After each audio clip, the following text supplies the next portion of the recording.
حضرت ابو ہریرہ رضی اللہ تعالیٰ عنہ سے حدیث ہے، روایت بیان کرتے ہیں رسول اللہ صلی اللہ علیہ وآلہ وسلم نے ارشاد فرمایا، ان اللہ تعالی تزاوج عن امتی ما وسوست به صدورها۔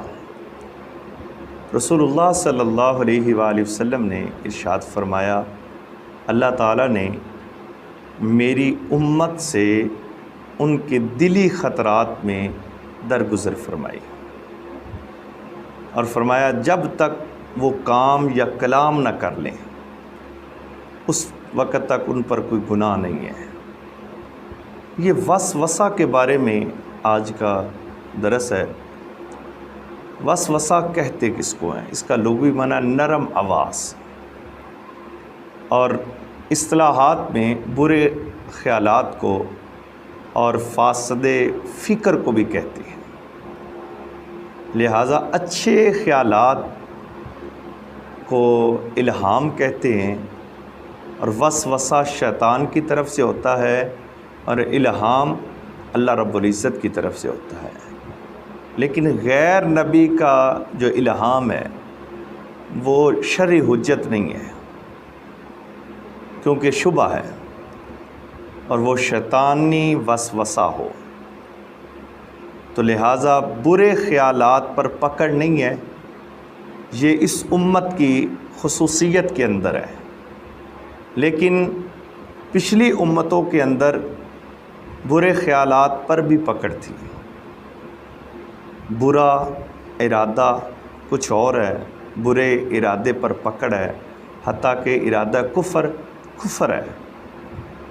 اس پہ شیخ عبدالحق رحمۃ اللہ علیہ فرماتے ہیں کہ جو برا خیال ہے وہ چیز ذہن میں رکھ لیں کہ بے اختیار اچانک اگر آ جائے تو اس پر پکڑ نہیں ہے، یہ آنی فانی ہے۔ لیکن اگر کسی منصوبہ بنایا جائے، جیسے کسی کے بارے میں کہ میں اس کو قتل کر دوں گا یا میں کفر کروں گا، شرک کروں گا، تو یہ گناہ ہے۔ ایک اور روایت ہے حضرت ابو ہریرہ رضی اللہ تعالیٰ عنہ سے، یہ بھی مسلم کی حدیث ہے۔ پہلے جو روایت بیان کی وہ بخاری اور مسلم دونوں کے اندر موجود ہے، کہ رسول اللہ صلی اللہ علیہ وسلم کے پاس صحابہ آئے، عرض کی حضور ہم ایسے خیالات کو پاتے ہیں اگر وہ آپ کے سامنے شیئر کیے جائیں تو ہم اس کو گناہ سمجھتے ہیں۔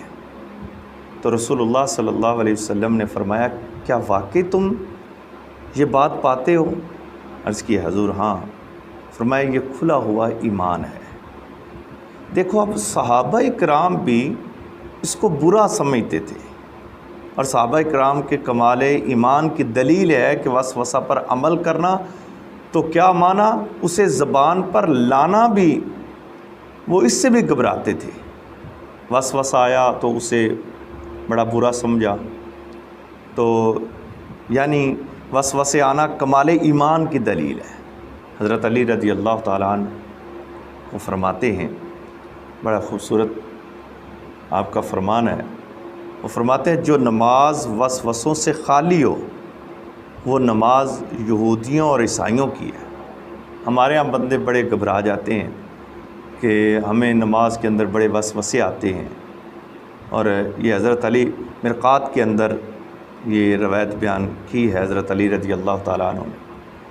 تو اب یہاں پر گھبرانا نہیں چاہیے، وسوسے برا سمجھنا عین ایمان ہے، کیونکہ کافر اس کو اچھا سمجھتا ہے، اس پر ایمان لے آتا ہے، ہمارا وسوسوں پر کوئی ایمان نہیں ہے۔ تو لہٰذا اگر یہ چیزیں آ جاتی ہیں تو بندے کو گھبرانا نہیں چاہیے، پریشان نہیں ہونا چاہیے۔ وسوسے جو ہیں یہ شیطان کی طرف سے ہوتے ہیں، بندے کو مضبوط ہونا چاہیے۔